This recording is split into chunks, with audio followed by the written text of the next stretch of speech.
Mad Hatter Patrick mission log. After completing the entire collection of the Toy Story series, I must wrap up Toy Story month with the Buzz Lightyear spin-off movie. Unfortunately, July has arrived already, and I got carried away with a few sketch ideas for my Lightyear review. But my inner voice is telling me that I started this mission, and I have to finish it.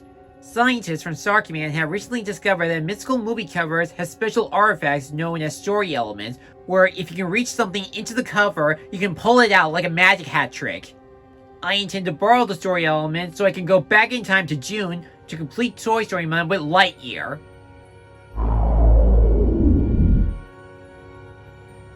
Whoa. Ah! Hey! What are you doing? So, we finally meet. For the last time! Huh? Are you from the future?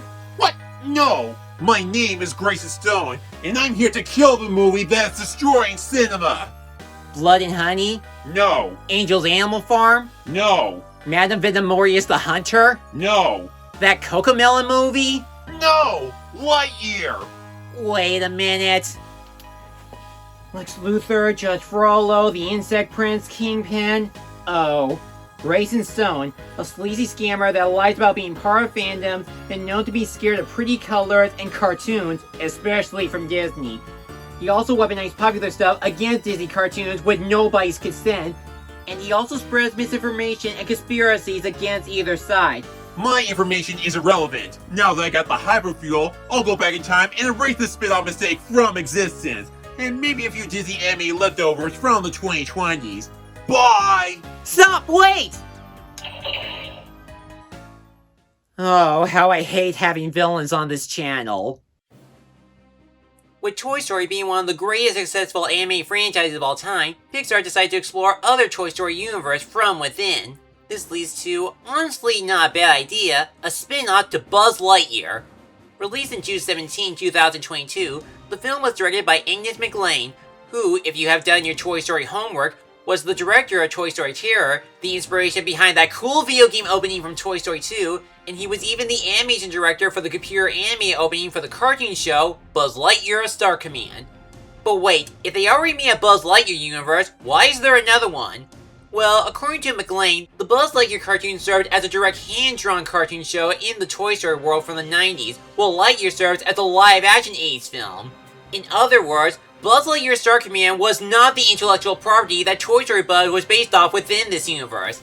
And seeing how the Little Green Men were made for Pizza Planet instead of the show, McLean's objection seems legit.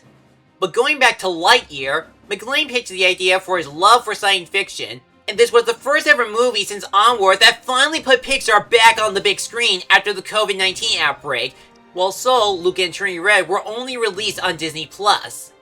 Unfortunately, the damage has already been done. Although the film received some favorable reviews for both critics and audiences, the film bombed.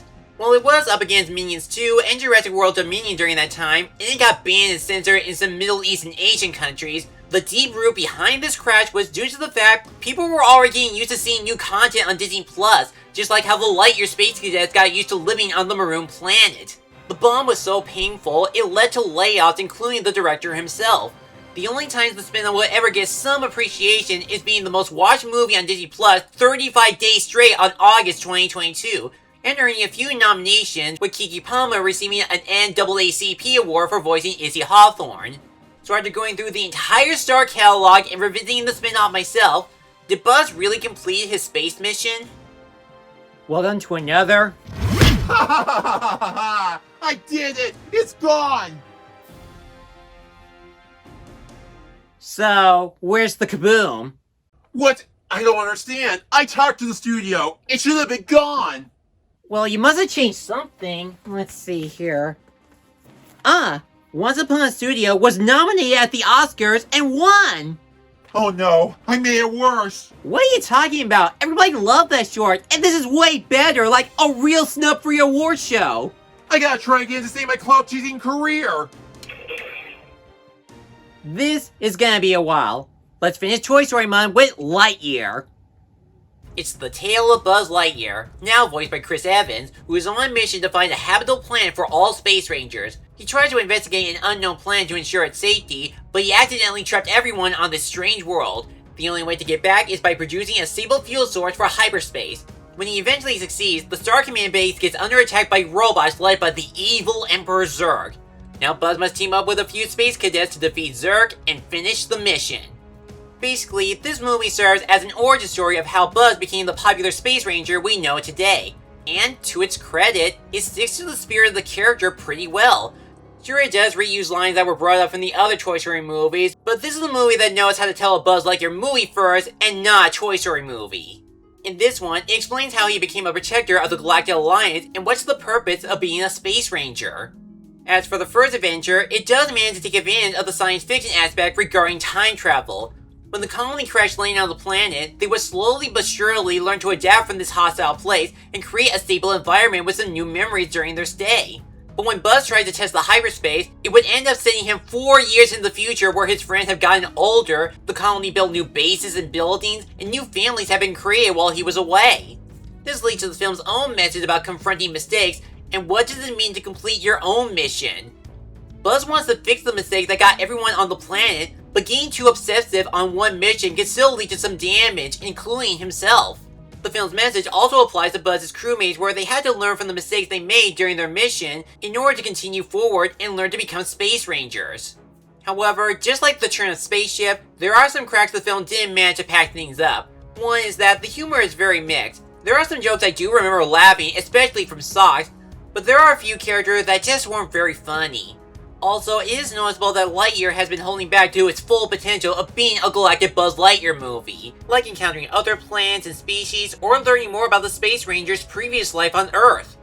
And since it is an origin story on how Buzz defeated Zurg, we already know what's going to happen to the good guys. It would even go as far as having an opening that says, "In 1995, a boy named Andy got a Buzz Lightyear toy for his birthday. It was from his favorite movie. This is that movie."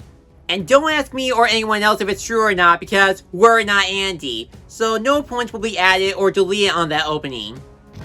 Lightyear, be gone! Well, what do you know? Disney's Wish is gonna be part of Kingdom Hearts 4! What? No fair! That movie shouldn't have a cult following! Well, a Wish world isn't that far-fetched with wishes portrayed as hearts, and it could patch some plot issues that were addressed, like in the Tron world. Also, wasn't there a magic book about making deals with dark forces? I don't want to listen to you! Now the characters are gonna be in Dreamlight Valley. One thing's for sure, Buzz is a lot different than what we remembered. I'm talking about that this movie is not about his life as a toy. Instead, it's the life of a real Space Ranger. I didn't even have any objections over Chris Evans voicing Buzz in this version. It's no different than hiring Tom Hanks' brother to voice Woody outside of the movies. Regardless, Chris Evans did a spectacular job in capturing the spirit of Buzz Lightyear. When it comes to Buzz as a character, he's the determined Space Ranger that wants to fix the mistake that he made, even if it means he has to keep hyperdriving into the future. Since he is so focused on the mission, he ends up missing a lot of important things he could have done in his life or with his friend Alicia. It's understandable why he wants to keep going, but he doesn't have to carry the heavy burden alone. His friends can still lend him a helping hand to find some other way to become Space Rangers again. Alicia, for instance, is surprisingly a three-dimensional character out of everyone. Sure, she's given the Ellie role from Up where she eventually dies of old age, yet during her stay on the planet, she managed to build a lot of adaptability. She was the commander that wants to help Buzz, and she too wants to become a Space Ranger again, but subjectively, she doesn't want him to keep going up into space every 4-year day. She wants him to stay on the planet with her and look for other options for their mission. That way, he doesn't have to miss out on anything, whether it be her engagement, her son's graduation, or having a granddaughter. Speaking of Izzy, she's the Space Ranger in training that wants to be a Space Ranger like her grandmother. She may have made her own fair share of mistakes that don't go as planned, and she is afraid of going into space, but she still wants to continue her lifelong dream, and doesn't want Buzz to face his own mission alone. There is also Socks, a robotic cat that wants to help Buzz adapt to his time skipping. He is easily my favorite Lightyear character, with his funny jokes, sarcasm, and Peter's song definitely gave the robotic feline a lot of personality. As for the other Space Rangers, some of them didn't really offer a lot to the story or message. There's Mo, the timid Space Ranger, whose only running joke is that he has a clip pinned in his suit. Derek is the robot that you think is going to be part of the adventure, but everyone forgot about him. and Cal is the assertive new commander that decided they should live on the planet, but he doesn't really appear a lot in this. The only side character from Izzy's team that's interesting is Darby, and that's because she's a crazy elderly convict that knows a lot about weapons. But then there's the main villain, Zurg. In concept, he looks absolutely awesome in this adaptation. He's huge, has a spaceship, and an army of robots. Unfortunately, they decided to give Zurg a major twist, and like everyone, I didn't like it at all. And I get what they're trying to do, don't get too obsessive, and living life is the true mission to finish, but there's a million other ways around it without adding a twist villain. There was really no point on turning one of Pixar's most famous villains into a twist villain by any means. I didn't even want them to bring back the father twist from Toy Story 2 because that was just a Star Wars joke. Everybody was doing it during the 90s and 2000s. All that's missing is a code that says this is the way. Oh, come on! There's a K-pop Demon Hunters and Elio crossover on Disney+, followed by a Chibi-verse episode with Hex and the Owl House.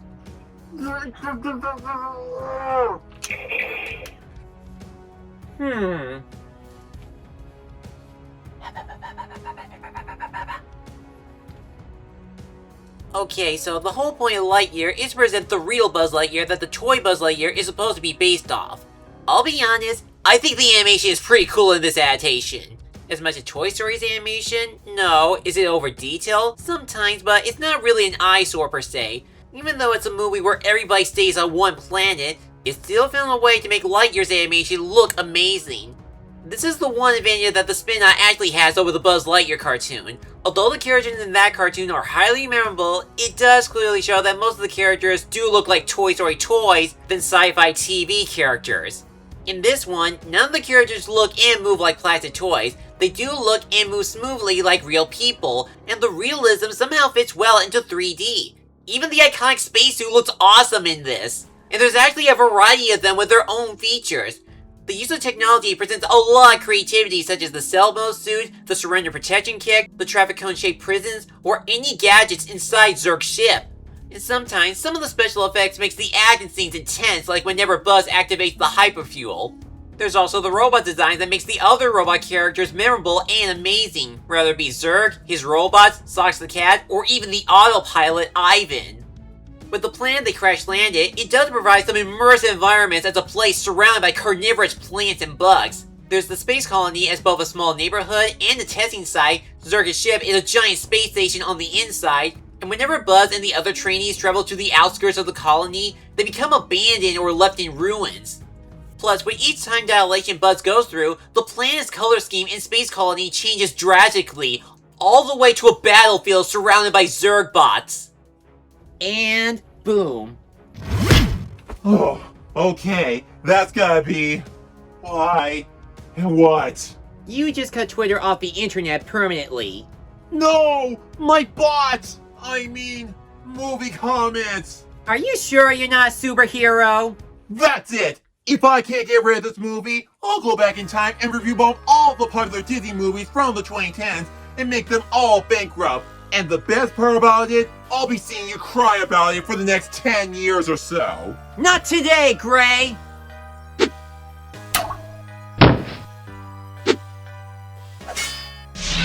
Finally! I bought you 5 minutes.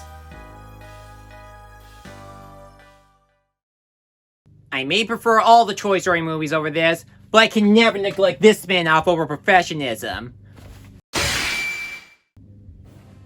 Lightyear is, at best, a good spin-off to the Toy Story franchise. It does have its own mistakes like holding back to its full potential and having some mixed humor, but the story is not even close to being the next Cars 2 in any shape or form. It still has some cool looking animation, some fun action scenes, and the characters are actually likable. I say watch this if you enjoy science fiction movies like Interstellar, or if you're a major Toy Story fan that wants to complete the collection. Well, it is the weakest among the Toy Story series, but the mission still became a good success regardless. It delivers what it promises, a space hero fighting bad robots and willing to go to infinity and beyond. I'm going to give Lightyear a B. Thanks for soundproofing the cone socks. That guy was really acting like a cartoony Disney villain. Though, I have some unfortunate news for you. When you destroy that hyperfuel, and undo all those alternate good futures. What? But we just made world peace with that last one, can't we? Okay, restore the original timeline, bring balance to the space-time continuum. We can't change the past, but we can affect the future. Thank you. But there's something I don't get. Why couldn't Grayson delete you or the other films from your decade? Simple. Studios never listen to tiny influencers. Oh, that makes sense. If it makes you feel better, you finally completed Toy Story Month. Your mission is finished. Congratulations. Cute. I'm Mad Hatter Patrick. Now if you excuse me, I'm going to have a meat sandwich.